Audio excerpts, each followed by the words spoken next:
বন্ধুরা, আজকে আমি বানাবো শিম আর আলু দিয়ে মাছ তরকারি। তার জন্য তেলটা গরম বসিয়ে দিয়েছি, গরম হয়েও গেছে। আর এই যে এরকম করে শিমটা কেটে নিয়েছি, আর এই যে আলুটা লম্বা করে কেটে নিয়েছি। তেলের মধ্যে আগে পুরনো দিয়ে দিচ্ছি গোটা জিরা। জিরাটা ভাজা হয়ে গেছে। এখন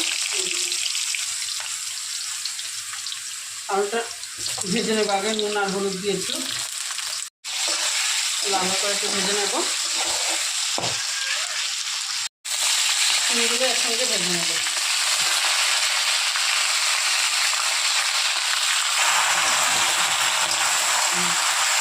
এখন হলুদ দিয়ে দিলাম পরিমাণ মতো, নুন দিয়ে দিলাম পরিমাণ মতো,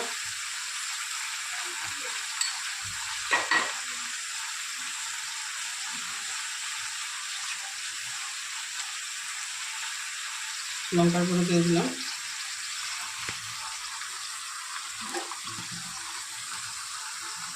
সামান্য একটু জল দিয়ে দেবো।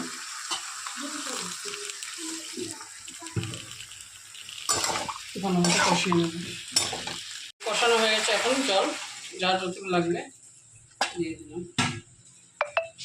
জলটা ভালো মতো ফুটে যাও, তারপর মাছটা দিয়ে দেবো। ঝোলটা ফুটে গেছে, এখন মাছটা দিয়ে দিলাম।